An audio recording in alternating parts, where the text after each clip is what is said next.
আঙ্গুর গাছের থিনিং প্রক্রিয়া একটি গুরুত্বপূর্ণ বিষয়।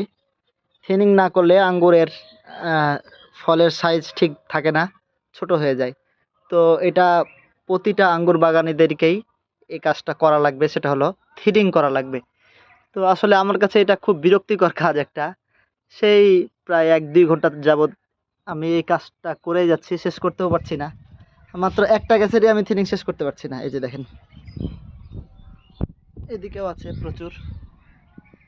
আমার ছোট্ট একটা গাছ, এই যে এই গাছটা দেখেন, মাত্র ৭ থেকে ৯ মাস মতো হলো মনে হয় লাগানো।